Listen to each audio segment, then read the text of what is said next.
Assalamualaikum warahmatullahi wabarakatuh. Bismillahirrahmanirrahim. Innal hamdalillah wassalatu wassalamu ala Rasulillah Sayyidina Muhammad ibn Abdillah wa ala alihi wa sahbihi wa mawalah, amma ba'du. Sahabat peduli suara dakwah dan kemanusiaan BMS TV yang dirahmati Allah, alhamdulillah kita oleh Allah masih diberi kesempatan untuk melaksanakan puasa di bulan Ramadan tahun ini. Mudah-mudahan kita bisa memaksimalkan puasa kita, ibadah kita di Ramadan tahun ini. Salawat dan salam mari kita haturkan keharibaan baginda Rasulullah Muhammad sallallahu alaihi wasallam, yang mudah-mudahan harapannya kita selalu istiqomah melaksanakan sunnah-sunnah beliau. Di bulan Ramadan yang mulia ini, umat Islam diwajibkan melaksanakan puasa di bulan Ramadan penuh, kecuali orang-orang yang memang berhalangan, orang-orang yang uzur.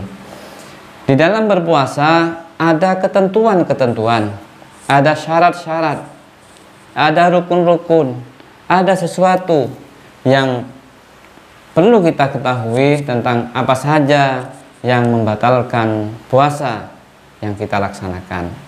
Maka dalam kesempatan yang mulia ini, mari kita mencoba untuk menyampaikan tentang apa saja yang membatalkan puasa.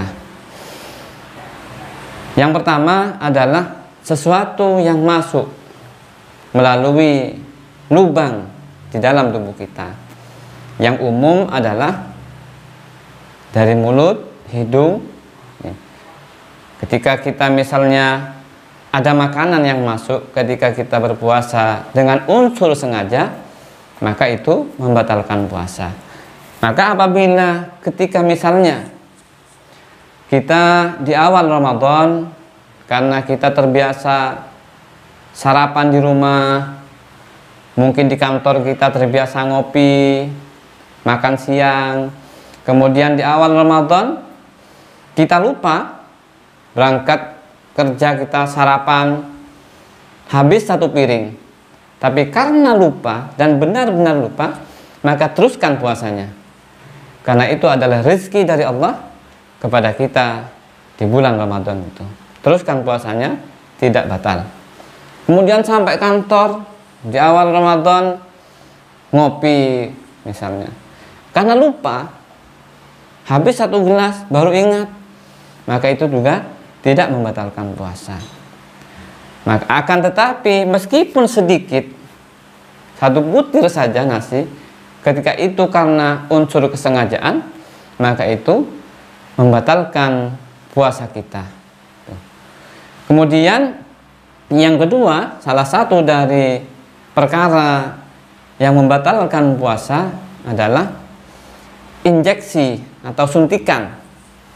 Nih, suntikan itu yang memang melalui kubur atau dubur. Ada suatu cara misalnya pengobatan yang memang dimasukkan dari lubang dubur dan kubur. Kemaluan maksudnya, lubang kemaluan kita yang di depan dan yang di belakang. Itu membatalkan puasa. Lain halnya ketika misal kita melaksanakan vaksin misalnya, pada bulan Ramadan, ini tidak membatalkan puasa. Termasuk juga suntik pengobatan.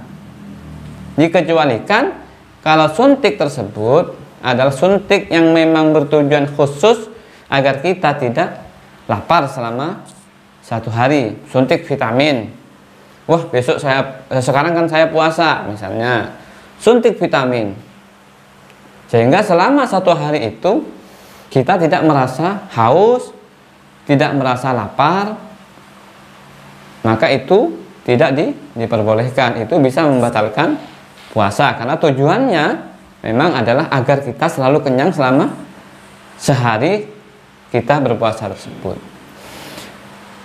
Kemudian yang ketiga adalah muntah dengan sengaja.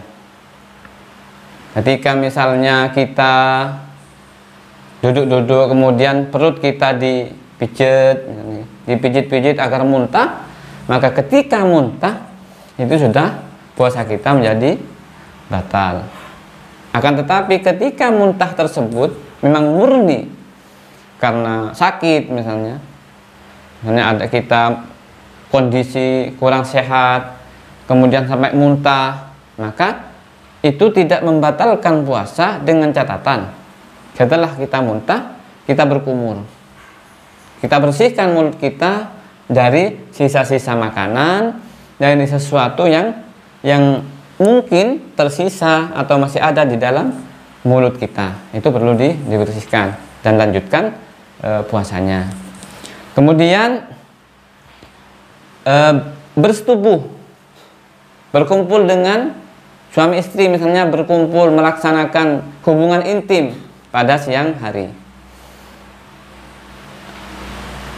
Apalagi kalau sekarang, kemarin kan masih bulan Sya'ban, banyak orang-orang yang menikah, kemudian di awal Ramadan ini tidak betah misalnya, kemudian melaksanakan hubungan suami istri, maka ketika itu disengaja membatalkan puasa dan masih harus membayar denda sanksi, yaitu dengan berpuasa selama 60 hari. Itu kalau disengaja. Kalau misalnya lupa, tidak apa-apa.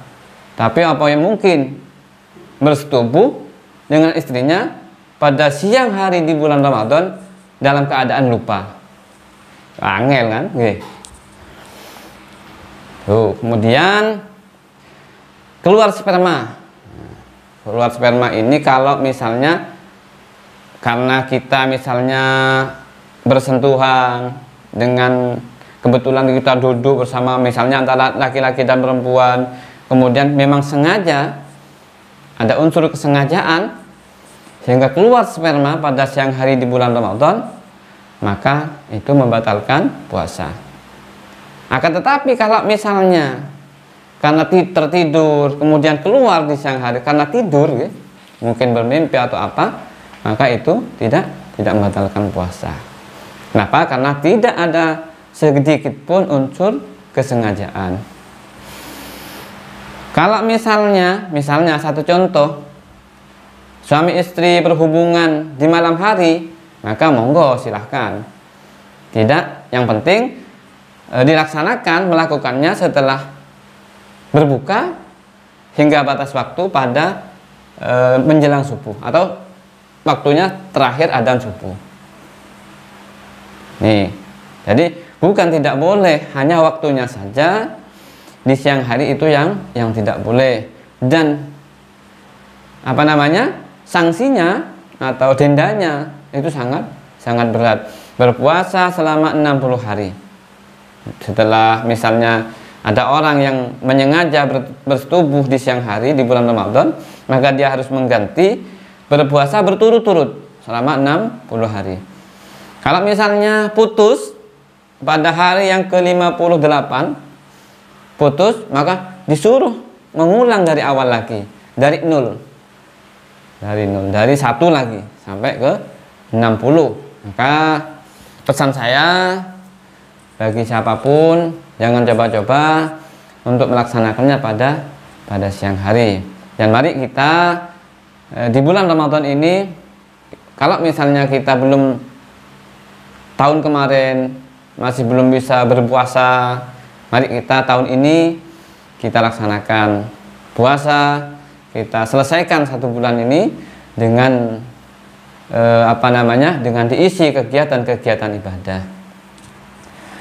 Kemudian bagi ini khusus perempuan, ketika pada saat siang hari berpuasa kemudian datang menstruasinya, datang haidnya, maka dia sudah tidak boleh melanjutkan puasa. Puasanya menjadi batal meskipun dia sudah sahur atau semacamnya.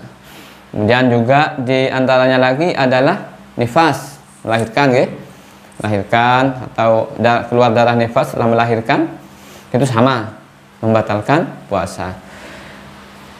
Dan selanjutnya yang ke-8, misalnya ada seorang yang pada saat setelah duhur misalnya, seperti sekarang ini misalnya, dia dari pagi sudah berpuasa, sahur, kemudian dia sudah niat, tapi setelah duhur dia gila misalnya, hilang ingatan, maka itu puasanya sudah batal karena gilanya tersebut. Jadi dia ketika misalnya sembuh, besoknya wajib berpuasa lagi. Dan yang terakhir adalah murtad, artinya orang tersebut keluar dari Islam, dia sudah tidak mengakui sebagai menjadi bagian dari umat Islam. Misalnya dia kafir, dia menyatakan keluar dari Islam, maka puasanya ini menjadi batal. Jadi tidak boleh. Kemudian pesan saya yang terakhir adalah niat ini ya, kalau di bulan Ramadan itu dibaca atau